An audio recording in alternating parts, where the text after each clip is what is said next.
안녕하세요. 미래를 설계하라 경제잡학사정 구혜림입니다. 3월의 마지막 날입니다. 월요일이라 월요병도 있으셨을 텐데 오늘 증시 보시고 많은 분들이 놀라셨을 것 같습니다. 오늘 증시에 대해서 함께 이야기 나눠보면서 월요일 함께 마무리해보도록 하겠습니다. 오늘도 두 분의 아나운서와 함께합니다. 신예지 노무아 아나운서 나오셨습니다. 어서 오세요. 안녕하세요. 네, 그러면 지난주 금요일 미증시 먼저 확인을 하고 넘어가도록 하겠습니다. 이 미증시 같은 경우에는 3대 지수 모두 하락을 하면서 마감이 됐습니다. 이 트럼프 대통령의 상호 관세와 더불어서 이 2월에 PC 물가지표 발표가 됐는데요. 이 시장의 예상치를 웃도는 결과가 나오면서 시장에 충격을 준 것으로 풀이가 되고 있습니다. 자세한 내용도 함께 살펴보려고 하는데요. 자, 예지 아나운서 전해주시죠. 네, 오늘 뉴욕 증시 3대 지수 일제히 하락했습니다. 다우존스 마이너스 1.69% 내린 41,583.9에 거래 마쳤고요. 나스닥 같은 경우에 마이너스 2.7포인트 빠진 17,322.99에 거래를 마쳤고 S&P 500 같은 경우에 1.97% 하락한 5,580.94에 장 마치면서 뉴욕 3대 지수 모두 하락하는 모습 보여줬습니다. 종목별로는 헬스케어와 유틸리티 종목 일부를 제외하고는 하락하는 모습 보여줬는데요. 네, 자세한 내용 히트맵 보면서 살펴보겠습니다. M7 기업 오늘 빨간불을 켰습니다. 애플이 2%대 하락했고 엔비디아는 1.58% 하락했습니다. 마이크로소프트는 3.2% 빠지면서 장 마쳤습니다. 구글과 아마존이 그리고 메타는 4%대 큰 폭으로 하락했는데요. 아마존이 4.29% 빠졌고 구글도 4.88% 빠지면서 크게 하락하는 모습 보여줬습니다. 종목별로 보면은 헬스케어와 일부 유틸리티를 제외하고는 모두 빨간불 켠 모습 보여줬습니다. 그럼 주요 기업들 이슈들도 한번 뉴스 보면서 알아보겠습니다. 네, 오늘 뉴욕 증시 글로벌 이슈 첫 번째, 머스크의 매각 소식입니다. 머스크가 xAI에 X를 매각을 했는데요. 슈퍼앱이 탄생하나라는 제목입니다. 머스크 CEO는 2022년 인수한 SNS 플랫폼인 X, 이전 이름은 트위터였죠. 330억 달러의 xAI의 매각을 결정했는데요. 이를 통해서 AI 시장 확장에 나설 것으로 보입니다. AI 스타트업과 SNS 기업의 결합으로 단순한 SNS가 아닌 AI 기반의 슈퍼앱으로 발전시키겠다라는 게 계획인데요. 현지 시간 28일 블룸버그 통신 등에 따르면 머스크는 자신의 X 계정에 글을 올리면서 xAI가 X를 330억 달러에 인수했다고 밝혔습니다. 머스크는 자신이 2022년 440억 달러에 인수한 X를 자신의 AI 스타트업에 매각한 거죠. xAI는 머스크가 2023년 7월 설립한 AI 기업입니다. 오픈 AI의 챗 GPT 대항마로 그룩이라는 AI 챗봇을 출시했습니다. 다음 소식 보실까요? 소프트뱅크가 미국의 AI 로봇 산업 단지를 추진하고 있다고 합니다. 1억 1,470조 원을 투자했다고 하는데요. 손정희 회장이 이끄는 일본 소프트뱅크 그룹이 미국 전역에 인공지능 탑재 로봇을 활용한 산업 단지를 짓는 방안을 검토하고 있다고 니온게이자이 신문이 29일 보도했습니다. 여전히 뜨거운 논란이 되고 있는 공매도 소식 보겠습니다. 공매도가 31일부터 국내 증시에 전면 재개를 하면서 외국계 금융기관들이 단기적 변동성에도 불구하고 장기적 이익이 더 클 거라는 전망을 보여주고 있는데요. 공매도는 주가가 하락할 것을 예상해서 주식을 빌려 팔았다가 주가가 내려가면 싼 값에 사서 다시 시세 차익을 보는 방식입니다. 과열될 시장을 조정하는 순기능이 있는 반면 하락장에서 낙폭을 키우고 가격 조작에 악용된다는 우려도 나오고 있는데요. 이번 공매도 재개는 2023년 11월 초 전면 금지 조치 이후 약 1년 6개월 만입니다. 블룸버그는 공매도 재개 이후 삼성전자를 비롯한 시가총액 상위주, 2차전지 관련주 등의 주가 변동성이 커질 가능성이 있다고 덧붙였습니다. 마지막 소식입니다. 중국이 파나마 항구의 매각 조사를 공식화했습니다. 이에 CK 허치슨이 최종 서명을 보류했는데요. 중국 당국이 홍콩 기업 CK 허치슨 홀딩스가 파나마 운하 항구 운영권을 미국 기업 블랙록 측에 매각하기로 한 거래에 대해서 반독점 조사에 나서겠다고 발표했는데요. 이번 매각에 대해서 당국의 압박 수위가 높아지는 가운데 CK 허치슨은 당초 내달 2일로 예상됐던 미국 블랙록 컨소시엄과의 최종 계약 체결을 보류하겠다고 밝혔습니다. 29일 홍콩 사우스 차이나 모닝포스트와 영국 파이낸셜 타임즈가 보도했는데요. 이 발표는 지난 1월 취임한 도널드 트럼프 미국 대통령이 중국이 파나마 운하를 운영한다며 운하 통제권을 우리가 가져와야 한다라고 주장한 데 뒤이어 나왔습니다. 트럼프 행정부는 이번 파나마 항구 매각 거래를 미국과 중국의 글로벌 영향력 경쟁에서 미국의 승리라고 자랑하고 있는데요. 중국 당국은 이에 대해서 공식 입장을 밝히진 않았지만 이달 중순부터 파나마 항구 매각 거래를 강하게 비난하는 관변 매체 논평 등을 중국 공산당, 중국 홍콩 마카오 공작 판공실 등 당국 홈페이지에 연달아 올리면서 이 불만을 표출하고 있습니다. 그럼 지금까지 미증시 마감 시황과 뉴스 알아봤습니다. 네, 지난주 금요일 미증시 정리를 해주셨습니다. 일단 지난주 금요일에 큰 폭으로 하락하는 모습 뉴욕 증시에서 확인을 할 수가 있었습니다. 특히 S&P 500 지수 올해 들어 두 번째로 낙폭이 컸는데요. 그만큼 대형 기술주를 중심으로 줄줄이 하락을 했다라고 보시면 될 것 같고 M7 기업들도 힘을 못 쓰는 모습 나타나줬습니다. 이 중국의 여러 가지 이슈들도 영향을 미친 것 같고요. 또 트럼프의 관세 정책과 관련해서 증시가 흔들렸다라고 보실 수가 있겠는데요. 이러한 분위기에 국내까지도 영향 미친 것 같고 또 국내에서는 공매도 이슈까지 겹쳐지면서 정말 오늘 최악의 하루가 아닐까 하는 생각이 들 정도로 31일 3월의 마지막 날이었는데요. 유종의 미를 거둘 수 있을까 싶었는데 오늘 많은 투자자분들 상심이 크셨을 것 같습니다. 자, 잠시 후에 자세한 내용들 더 알아보기로 하고요. 그럼 이번에는 저희 기업에 대해서 알아보는 시간입니다. 자, 무아 아나운서, 오늘 되게 당차게 뭔가를 준비해 오셨다고 들었습니다. 네, 맞습니다. 알아두면 쓸데있는 기업 사전 노무아입니다. 오늘은 감사하게도 저의 전공을 살려서 한번 자세히 기업 소개를 드릴 수 있을 것 같은데요. 오늘 소개해드릴 기업, 바로 오스템 임플란트입니다. 여러분, 혹시 한국의 임플란트 기술이 굉장히 세계적인 수준이라는 거 알고 계셨나요? 몰랐어요. 왜냐면 저는 임플란트 하려면 멀어가지고. 아직 좀 시간이 남았죠, 아무래도. 네. 요즘에 K-뷰티, K-팝 등 한국이 선도를 하는 것들이 굉장히 많지 않나요? 맞아요. 그런데 그 중에서도 한국의 치과 치료 기술이 정말 세계적인 수준이라고 합니다. 그리고 바로 이 중심에 오스템 임플란트가 우뚝 서 있습니다. 오스템 임플란트는 1977년 최규옥 대표가 설립한 치과 임플란트 전문 기업이고요. 현재는 굉장히 세계적인 치과 솔루션 기업으로 자리를 잡았는데요. 설립할 당시부터 환자의 삶의 질을 향상하겠다는 비전을 가지고 임플란트 시장에서 그 파일을 정말 꾸준하게 키워왔습니다. 현재는 국내 최대 규모의 R&D를 갖추고 매출액 11% 이상의 투자 규모를 유지하면서 계속해서 이렇게 성장을 해 나가는 중입니다. 오스템 임플란트의 사업 분야는 하지만 임플란트만 있는 것이 아닙니다. 굉장히 다양한 분야를 갖고 있는데요. 그래도 대표적인 건 당연하게도 임플란트겠죠. 오랜 기간의 연구 개발 그리고 임상 경험을 통해 정말 다양한 임상 케이스, 임플란트 시스템을 갖추고 있고 임플란트 시술 성공의 핵심 키라고 할 수 있는 표면 처리 기술에서 그 경쟁력을 확보하고 있습니다. 그리고 부족한 골량을 보완하는 GBR 기술이 임플란트의 핵심이라고 할 수 있는데요. 오스템이 이 부분에서 아주 핵심적인 경쟁력을 보유하고 있습니다. 그리고 임플란트뿐만이 아니라 체계적이고 정확한 치과 진료를 위해 디지털 덴티스트리 환경 구축에도 힘을 쓰고 있습니다. 원가이드를 비롯한 구강 스캐너, CAD 소프트웨어, 밀링 머신 등 정말 다양한 솔루션을 개발하고 활용을 하는데 앞장서고 있습니다. 마지막으로는 치과를 하면 빼놓을 수 없는 체어인데요. 오스템은 베스트셀러인 유니트 체어 K3부터 우수 디자인 대통령상에 빛나는 K5까지 진료 환경에 최적화된 모델을 만들기 위해서 꾸준히 노력하고 있다고 합니다. 오스템은 이처럼 다양한 사업 분야를 바탕으로 글로벌 기업으로 입지를 다져나가고 있습니다.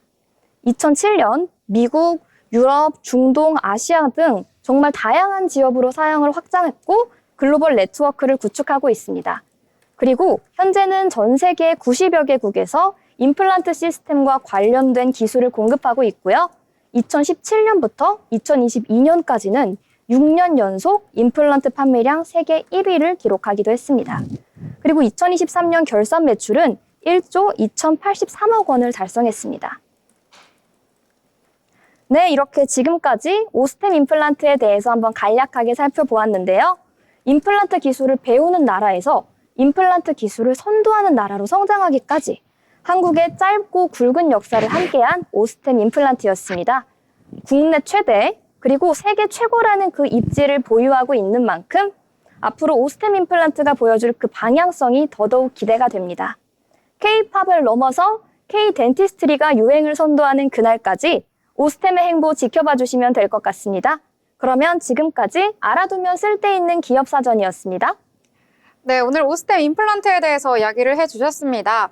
저도 마곡나루역 지나가면서 종종 이 기업의 건물을 봤었는데요. 이 어금니 모양을 본따서 만들었다라고 들었는데 오늘 이렇게 소개를 해주셔가지고 반가운 마음이 들었습니다. 또 저는 그동안 몰랐었는데 여기가 체어를 만드는 저희 치과 진료받을 때 그 누워있는 그 의자 만드는 기술도 가지고 있는 거군요. 네, 맞습니다. 그리고 제가 따로 말씀은 안 드렸는데 체어를 비롯해서 치과 시스템 전반에 필요한 인테리어 시스템까지 따로 이제 구축을 하고 있다고 합니다. 치과에도 인테리어가 중요한 부분인가요? 네, 그 치과 전용 인테리어 기술이랑 그런 쾌마가 따로 있기 때문에 그 분야에도 열심히 투자를 하고 있다고 합니다. 저는 항상 치과 가면 하얘니까 인테리어는 굉장히 쉽다라고 생각을 했었는데 인테리어 관련된 기업도 있었군요. 몰랐는데 또 오늘 무아 아나운서가 또 치과 관련된 치대 뭐 그런 쪽 다니신다고 네. 들었어요. 그래서 이쯤에서 또 궁금한 게 네. 뭐 깊이 있는 질문은 아니지만 치아 건강을 유지하려면 어떤 걸 하면 좋나요? 치아 건강을 유지하기 위해서 저희 교수님이 항상 강조하시는 게 있습니다. 여러분, 치실 혹시 쓰시나요? 씁니다. 가끔 씁니다. 굉장히 잘하고 계신 건데 사실 저는 치대를 입학하기 전까지 치실을 써본 적이 없었어요. 그래서 치실을 좀 귀찮고 아프고 그러지 않나 하는데 치실을 열심히 사용하는 게 정말 치아 건강 관리의 핵심이라고 합니다. 네, 오늘 여러 가지 정보 얻어갑니다. 오스템 임플란트와 관련해서 기업 정보도 알아봤고요. 또 저희 치아 건강을 지키는 꿀팁, 치실을 꼭 사용하시길 바라면서 이렇게 다음에도 어떤 기업 알아볼지 너무도 궁금하고 재미있는데요. 앞으로도 계속해서 시청해 주시길 바라겠습니다. 자, 저희 그러면 이번에는요, 뉴스 살펴볼 시간입니다. 경제면 알기 쉽게 요약해 드리는데요. 자, 어떤 내용 오늘 준비하셨을까요? 네, 오늘 경제 잡학사전에서는요, 어제 오늘 이슈가 있었던 내용들을 좀 가져와 봤는데요. 제가 가져온 첫 번째 뉴스는 바로 이런 제목입니다. 나 떨고 있니? 슈퍼 이벤트 쏟아진다는 한국 증시 폭풍 전야입니다. 이번 주 증시는 한국의 공매도 전면 재개와 미국의 상호 관세 발표라는 주요 이벤트 때문에 크게 영향을 받을 것으로 전망이 되고 있죠. 그런데 31일 국내 증시에서는 약 17개월 만에 공매도가 전면 재개됐다는 소식이 경제 이슈에서 가장 큰 뉴스였습니다. 공매도는 주가가 하락할 것으로 예상되는 주식을 먼저 빌린 뒤 팔고 주가가 실제로 내려가면 다시 사들인 뒤 갚아서 시세 차익을 보는 투자 방식인데요. 시장에서는 최근 주가가 급등해서 밸류에이션 부담이 높고 대차 잔액 비중이 급등한 종목 위주로 주가가 단기 조정을 겪을 수 있다는 분석을 보여주고 있습니다. 업종별로는 조선, 방찬, 2차 전지 등이 꼽히고 있는데요. 다만 공매도로 인한 부정적인 영향보다는 긍정적인 영향이 더 클 거라는 예상도 있습니다. 양희로 삼성증권 연구원에 따르면 공매도 재개 후에는 오히려 이익 및 주가 모멘텀이 강한 종목의 강세가 지속될 거라고 분석했습니다. 미국 증시에서는 오는 4월 2일 상호관세 부과의 구체적인 내용이 발표가 됩니다. 상호관세 수준과 범위, 대상 등이 발표되는 이날을 두고 도널드 트럼프 미국 대통령은 해방의 날이다라고 표현을 했는데요. 시장에서는 관세 발표 시에 단기적인 불확실성 해소에도 불구하고 장기적으로 위험자산 회피 심리가 나타날 거라고 예상하고 있습니다. 브렛 라이언 도이체뱅크 미국 담당 수석 이코노미스트는 관세 불확실성이 어느 정도 해소되면 일시적으로 안도 랠리가 이어질 수 있다면서도 큰 틀에서는 관세를 낮추지 않는 이상 부정적이기 때문에 매도세가 있을 것이라고 덧붙였습니다. 다음 뉴스 한번 보실까요? 정산 지연 반란, 결제도 막혔다, 제2의 TMF 되나라는 건데요. 이 반란은 명품을 파는 플랫폼입니다. 중고거래도 진행을 하고 있고 명품을 다양하게 파는 플랫폼인데요. 국내 최대 명품 플랫폼 반란이 판매 대금 지급을 미루면서 제2의 TMF 사태 우려가 나오고 있습니다. 이런 가운데 신규 판매와 결제까지 막히면서 입점업체의 불안감이 점점 커져가고 있는데요. 앞서 반란은 지난 24일 약속했던 대금을 결국 지급하지 못했고요. 일부 입점업체가 본사에 항의 방문을 하면서 경찰이 출동하는 일까지 벌어지고 있습니다. 문제는 계속해서 해결되지 못하고 있는 흐름인데요. 반란 측은 정산 오류로 인한 지연이라면서 28일까지는 정산 일정을 해결하겠다라고 말을 했지만 끝내 이루어지지 않았습니다. 반란의 미정산 금액은 최소 130억 원에서 최대 200억 원으로 추정되고 있어서 일각에서는 반란이 기업회생 신청을 할 것이다라는 말까지 나오고 있습니다. 최영록 대표는 이번 주 입점 업체를 만나면서 그간의 경위와 향후 계획을 설명하겠다고 밝혔지만 제2의 티메포 사태로 확산되는 게 아니냐는 우려가 가장 커지고 있습니다. 다음 뉴스 보면은 홍콩과 중국의 순매도 소식입니다. 홍콩, 중국 순매도에서 순매수 전환했다라는 소식인데요. 해외 주식의 판도가 미국에서 중국으로 바뀔까라고 분석하는 헤드라인이었습니다.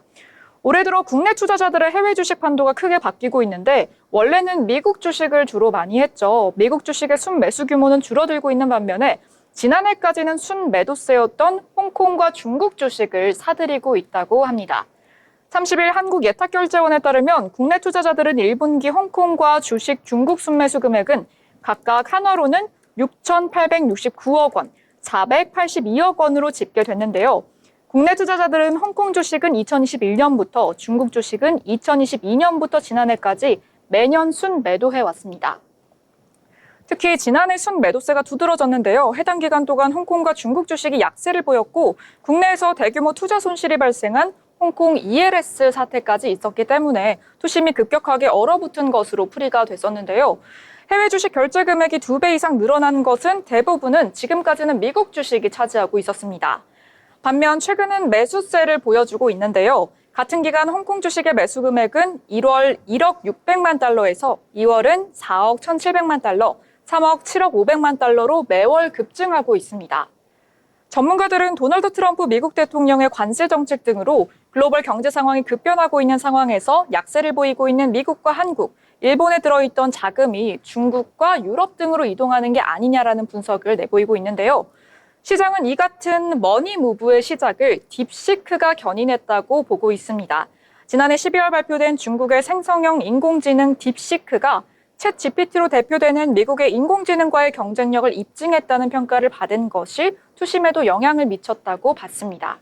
다음 뉴스입니다. 글로벌 관세 전쟁, 서비스 분야로 확대될 수도? 미국 빅테크의 보복 관세라는 헤드라인인데요. 미국이 정말 관세 전쟁을 계속 이어가고 있는데 이게 상품에만 주로 집중이 되어 왔습니다.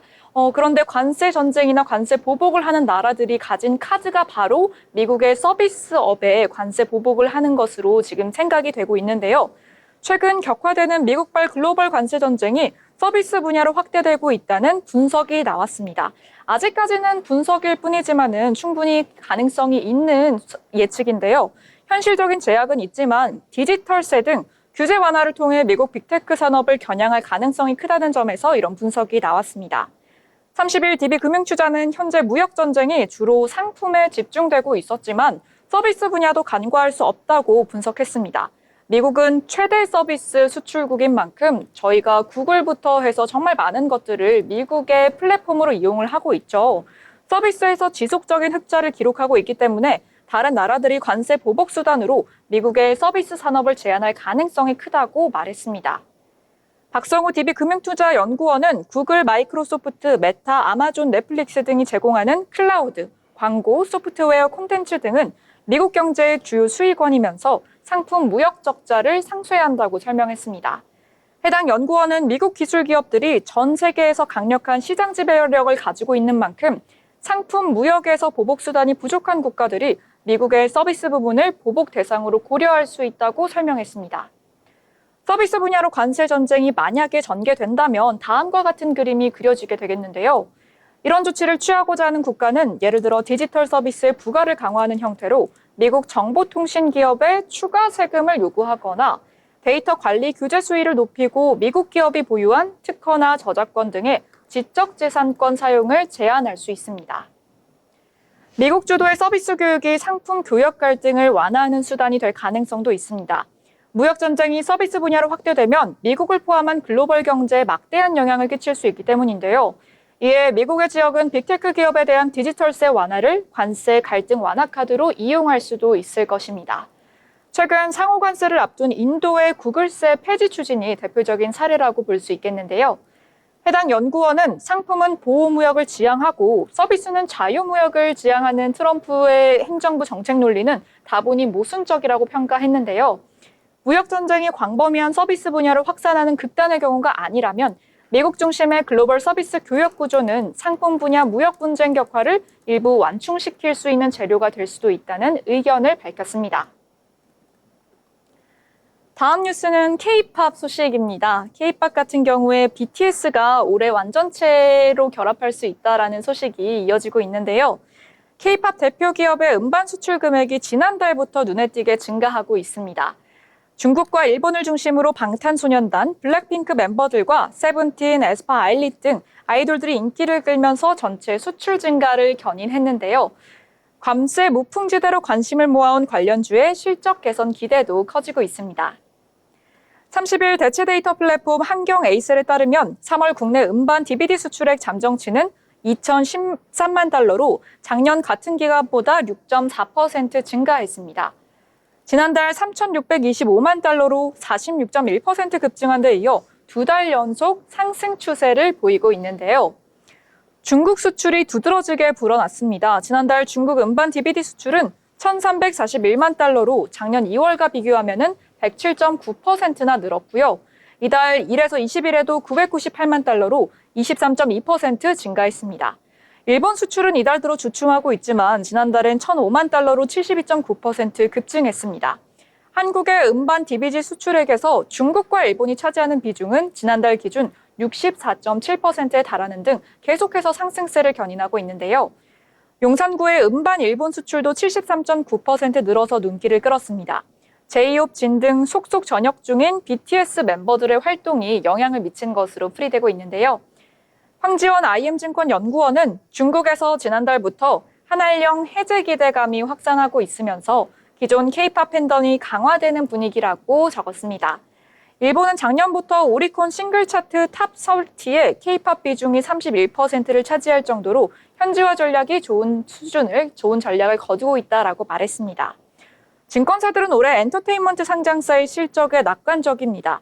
하이브는 BTS 완전체의 활동 재개 기대로 관심을 모으고 있고 한 운영사 대표에 따르면 올해 BTS 완전체가 컴백하면 하이브는 연간 3천억 원의 이익을 추가로 낼 수 있을 것이다 라고 분석했습니다. 올 들어 엔터주 주가는 SM엔터와 YG엔터 중심으로 선전했습니다. SM엔터가 41.5% 올랐고 YG엔터와 YG플러스가 각각 38.6%, 41.6% 상승했습니다. YG엔터는 블랙핑크의 하반기 활동 재개 기대가 높고 SM엔터는 에스파나 라이즈 등 아티스트의 신보 발매를 앞두고 있습니다. 전반적으로 K-팝 산업의 음반 수출 성장세가 우상향하는 모습 보여주고 있는데요. 제가 준비한 소식은 여기까지입니다. 네, 신문 알기 쉽게 요약을 잘 해주셨습니다. 이 반란 관련한 소식 첫 번째로 전해드렸었는데 이와 관련해서는 오늘 점심쯤에 추가적인 소식이 전해졌습니다. 결국에는 기업 회생 절차 신청했다라는 소식 전해졌고요. 회생 인가 전에 M&A를 목표로 외부 인수자를 찾고 있다라는 소식까지 전해졌다는 점 추가로 챙겨드리도록 하겠습니다. 자, 그리고 오늘 공매도가 재개됐는데요. 이와 더불어서 오늘 대체 거래소 거래할 수 있는 종목 기존에 350개에서 796개로 늘어난 날이다라는 점까지 참고해 주시면 좋을 것 같고요. 앞으로 한층 더 거래가 활발하게 일어날 것이다라는 내용도 전해지고 있고요. 또 기존에는 이 800개 정도로 확대를 하려고 했었는데 일부 종목 같은 경우에는 투자 주의를 받았기 때문에 이 목록에서 제외가 되었다라는 점까지 투자하실 때 참고하시길 바라겠습니다. 더불어 본 방송에서 제공하는 정보는 투자 판단을 위한 조언일 뿐 해당 종목의 가치, 상승과 하락에 대해서는 보장하지 않습니다.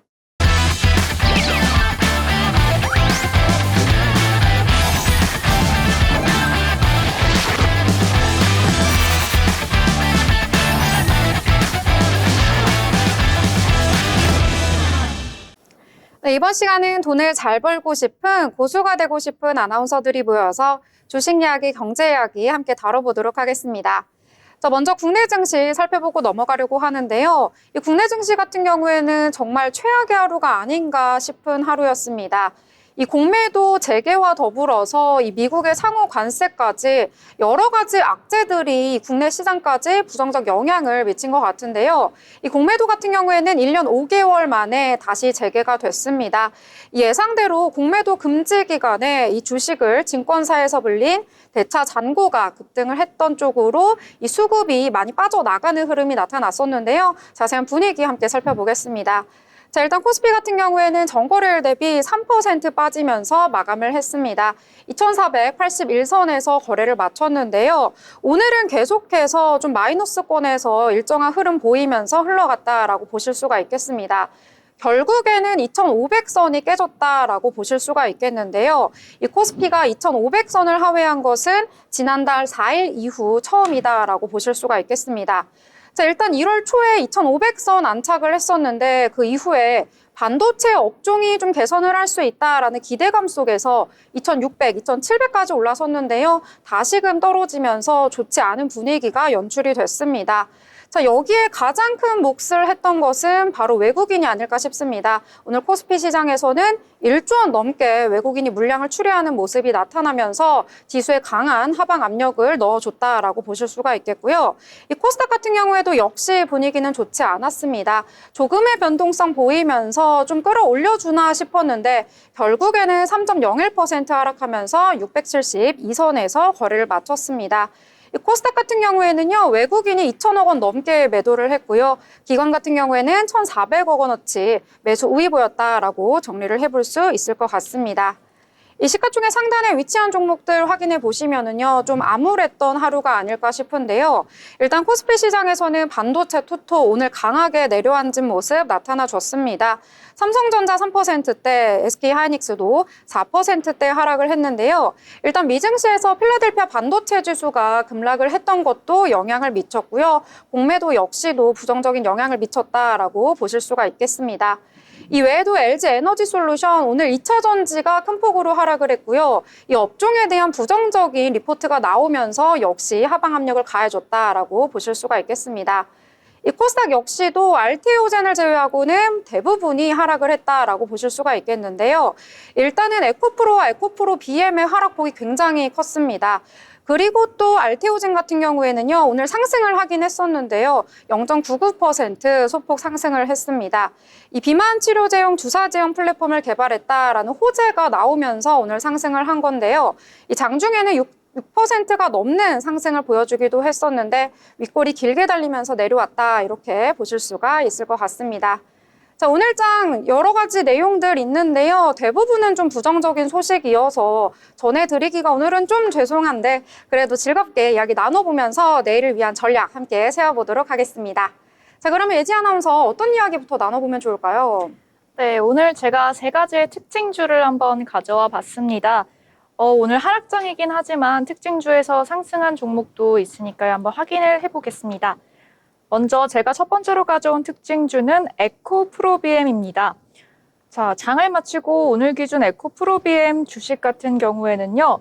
전일 대비 7.15% 빠진 96,100원에 거래 마쳤습니다. 에코프로비엠의 주식이 10만 원 이하로 내려간 것은 2023년 1월 20일 이후 약 26개월 만인데요. 이는 오늘 공매도가 전면 재개되면서 주가가 영향을 받은 것으로 풀이됩니다. 공매도가 국내 증시에 상장된 건 종목에 대해 전면 재개되는 것은 5년 만이죠.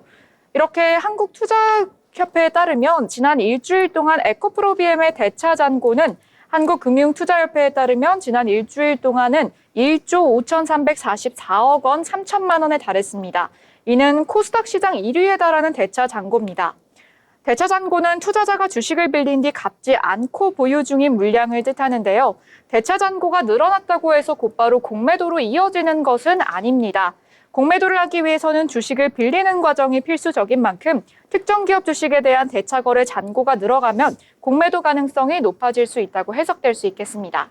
네, 이렇게 하나씩 저희가 알아봤는데요. 일단은 공매도와 관련해서 오늘 2차 전지 전반적으로 하락을 했다라고 보실 수가 있겠습니다. 특히 대형주가 하락을 하니까요. 증시에 더욱더 압박을 가하는 모습 나타난 것 같은데요. 내일장에서는 또 어떻게 흘러갈지 혹은 오늘장에서 워낙 많이 떨어졌기 때문에 좀 저가 매수로 가져갈 수 있는 기회가 된 건 아닌지 이러한 부분도 함께 체크해 보시면 좋을 것 같습니다.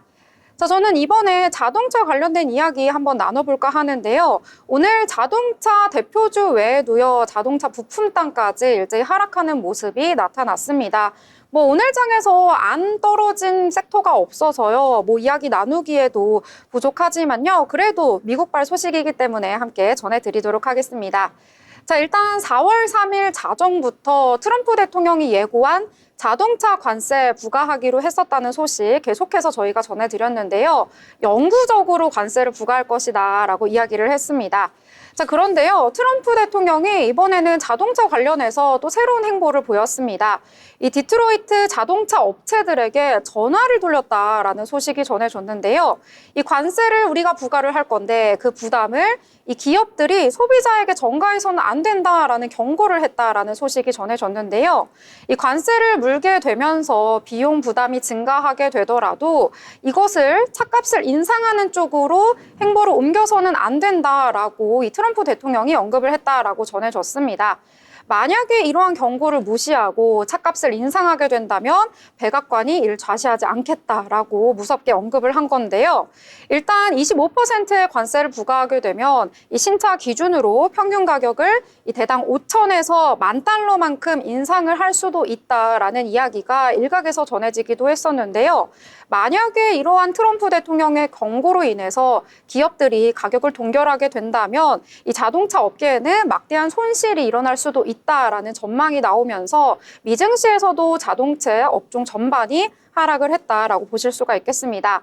자, 일단 지난주 금요일에 뉴욕 증시에서는요, 이 GM 같은 경우에 1%대, 스텔란티스는 4%대, 포드는 1.82%대 동반 하락하는 모습이 나타났는데요. 이에 따라서 국내 업종들도 자동차 업종들도 이에 대한 영향을 받을 것이다라는 일각의 시선으로 인해서 오늘장에서 부품주를 중심으로 대부분이 하락하는 모습이 나타났습니다.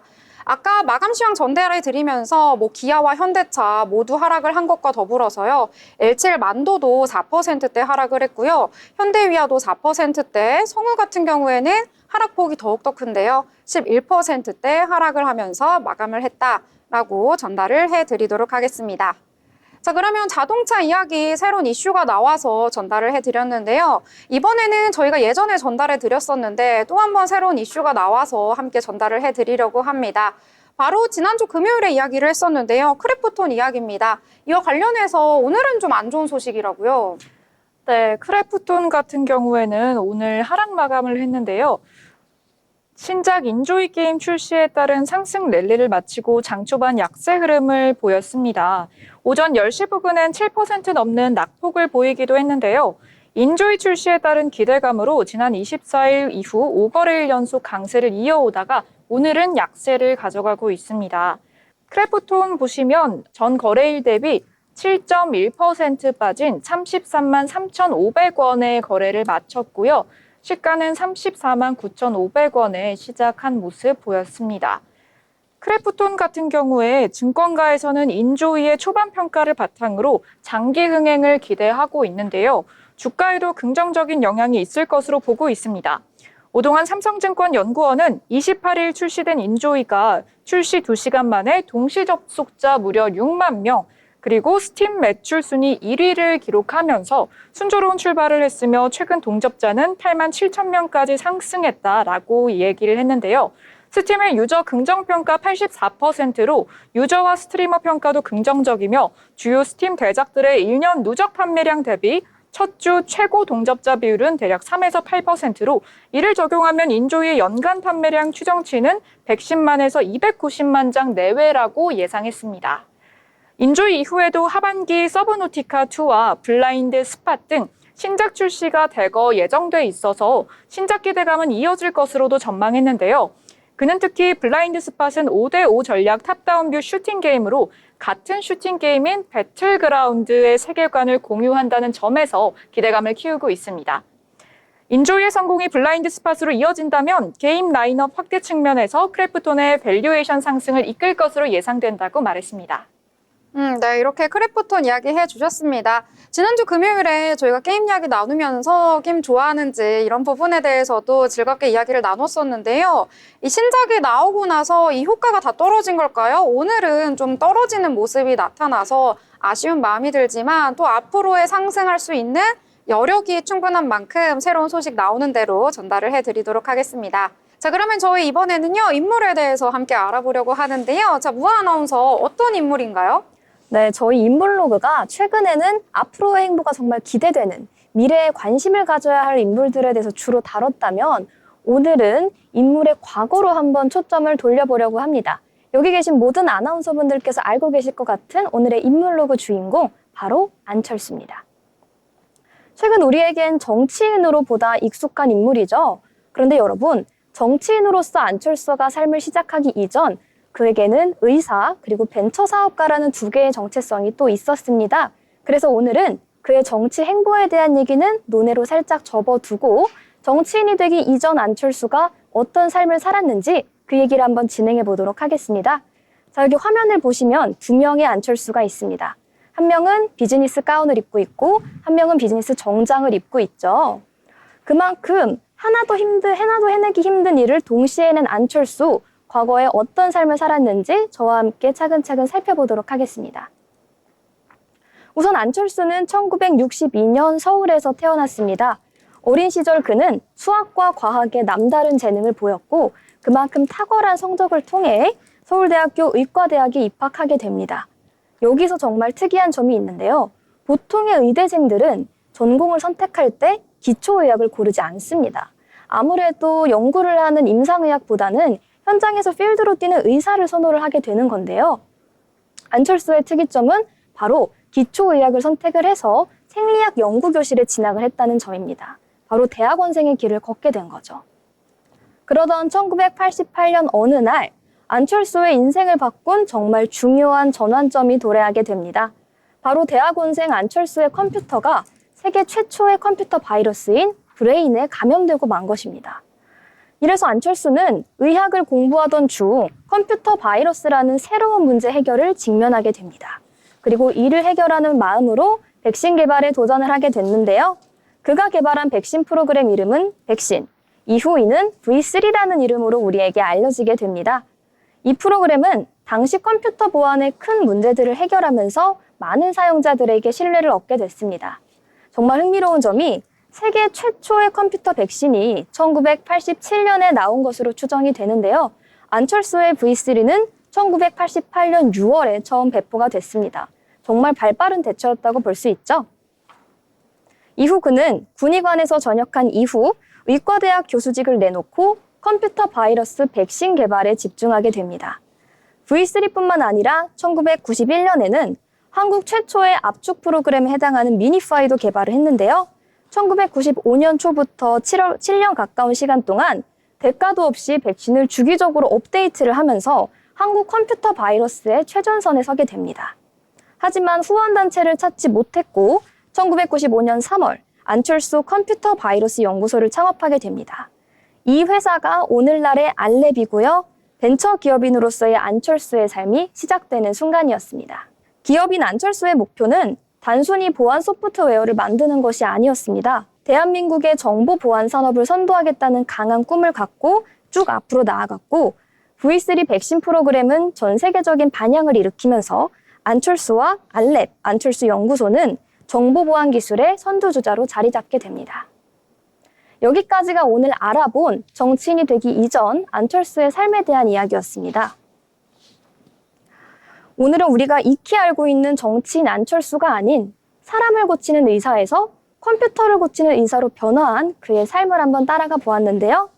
의료든 컴퓨터 기술이든 분야를 가리지 않고 문제가 있으면 해결하겠다는 거에 집념을 보여준 안철수의 정신, 이런 정신을 눈여겨보면 어떨까 하는 생각이 듭니다.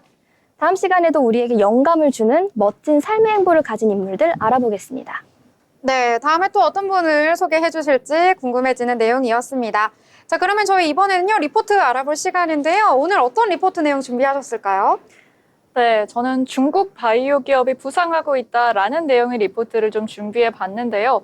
중국의 바이오 산업이 점차 확대돼서 이제는 1, 2위를 다투고 있는데 1위로 올라설 수도 있다. 그런 예측을 보여주는 리포트였습니다. 중국을 정말 견제할 필요가 있다라는 요지를 가진 리포트였는데요. 제가 가져온 리포트는 키움증권의 글로벌 바이오 판도 변화라는 리포트입니다. 오늘 함께 보실 리포트는 트럼프 행정부부터 해가지고 중국의 다양한 발전과 그리고 바이오 산업에 대한 전반적인 내용을 담고 있습니다. 그러면은 바이오 산업은 어떻게 시작이 됐으며 바이오 산업의 판도가 어떻게 변화하고 있는지 한번 함께 얘기 나눠보겠습니다. 트럼프 행정부는 무역 적자 해소를 핵심 경제 정책으로 삼고 있는데 제약 산업도 이에 포함이 되어 있습니다. 혹시 리쇼어링이라는 말 들어보셨나요? 네, 들어는 봤죠. 네, 리쇼어링은 다시 자국으로 돌아와서 공장을 세워라 이런 말로 풀이될 수가 있는데요. 트럼프 행정부는 이를 제약 산업에도 요구하고 있습니다. 그래서 트럼프 같은 경우에는 제약회사들이 미국에 돌아와서 다시 공장을 짓고 약을 만들고 그렇게 미국 내에서 사업을 하라고 강조를 하고 있는데요. 다국적 제약사들은 M&A나 대규모의 기술 이전 투자를 확대하기보다는 자국 생산 시설 등의 투자를 우선 확대하는 것을 검토 중입니다. 지난 2월 트럼프와 빅파마 CEO 간의 비공개 만남 소식이 전해지자 시장은 IRA에서의 약가 협상 프로그램 폐지 또는 완화를 기대했고 트럼프 행정부가 거래와 관련해서는 제약 산업에 더 우호적인 환경을 조성할 것이라 말을 했는데요.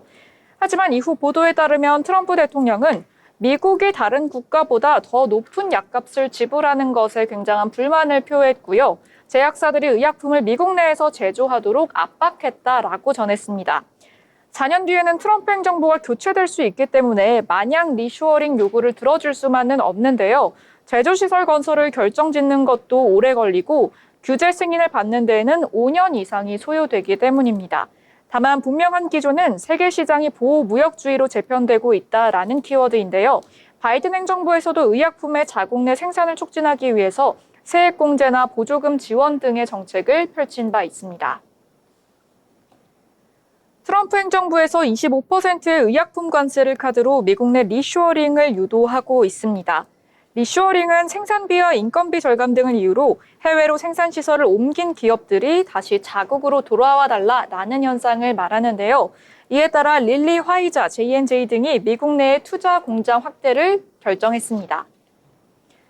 전문가에 따르면 중국의 신속한 임상 속도와 혁신 의약품 증가로 K-바이오의 기술 이전 문화를 중국에 뺏기는 상황에 우려를 표했는데요. 이러한 상황에서도 경쟁력 있는 물질을 보유해서 기술 이전 가능성이 높은 바이오텍 위주로의 선별적 접근을 추천했습니다. 전 세계 기술 이전 거래에서 중국이 차지하는 비중은 건수로는 21%, 금액 기준으로는 25%를 차지했는데요. 유럽의 기술 이전 비중이 21년 25% 수준에서 24년 17%로 8% 하락한 점을 감안하면 유럽의 기술은 거래하는 비중은 줄고 중국과의 거래가 증가하고 있습니다.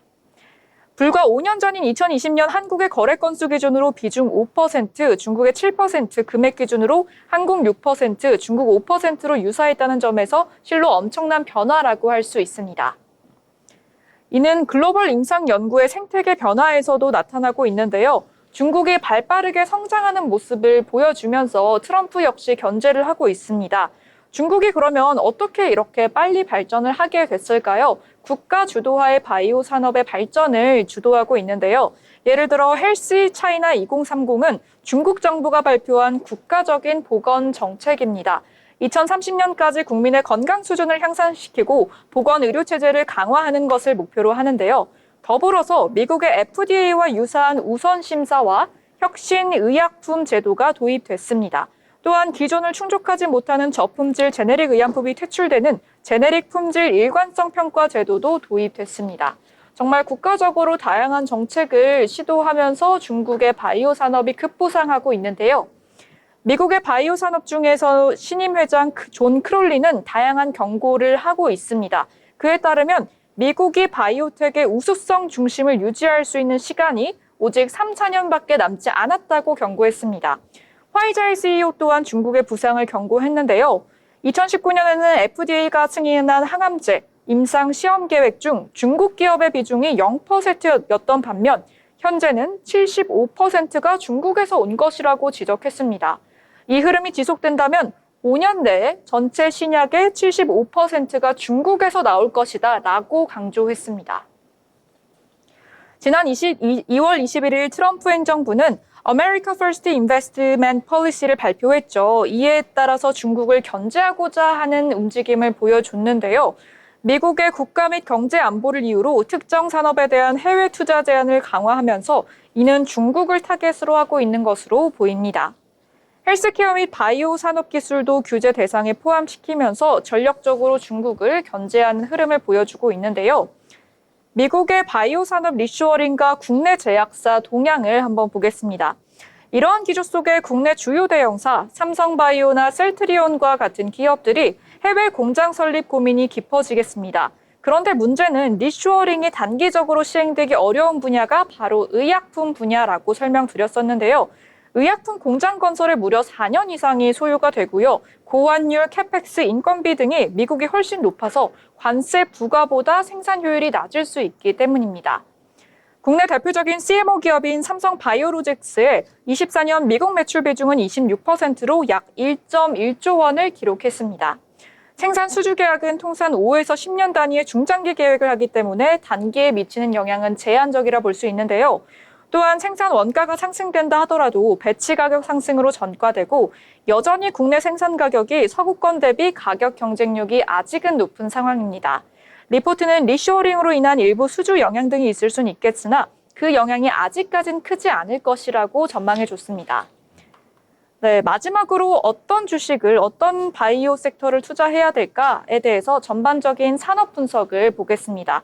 흔들리지 않은 펀더멘털을 찾기라는 제목으로 리포트 써주셨는데요. 기술 반환 이제는 흔해진 재혼처럼 반환 시장의 이해도 증가했습니다. 라는 구절이 있습니다.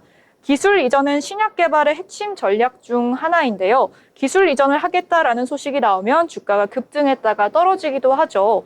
그러나 이제는 이런 것에 대한 이해도가 높아지면서 마치 요즘은 흔해진 재혼처럼 주식시장에서는 점차 일반적인 사업 전략으로 받아들이고 있습니다. 그만큼 바이오 산업에 대한 관심이 뜨거워졌기 때문이라고 볼 수 있는데요. 기술 반환에 대한 시장의 이해도가 증가하면서 시장은 패닉에 빠지기보다는 좀 더 냉철하게 제외된 신약 가치만 하락 반영하고 있다는 점에서 기술 거래에 대한 시장의 이해도는 높아졌다고 볼 수 있습니다. 리포트는 대외 불확실 요소가 높아지고 있어서 흔들리지 않을 펀더멘털 개선 종목 또는 하방 경직성을 갖춘 종목 위주로 접근을 추천해 주셨는데요. 불확실한 대외 환경 요소가 지속되고 있기 때문에 이럴 때일수록 하방 경직성을 갖추고 펀더멘털 개선 여력이 있는 종목 중심으로 접근이 필요하겠습니다. 네, 오늘 이렇게 저와 함께 바이오 업종에 대해서 알아봤는데요. 바이오 산업의 거시적인 구조 문제가 어떻게 주식에 영향을 미칠 수 있는지도 짚어봤습니다. 그럼 다음 주에도 주요 리포트 들고 다시 찾아뵙겠습니다. 오늘 제가 준비한 투자 리포팅은 여기까지입니다.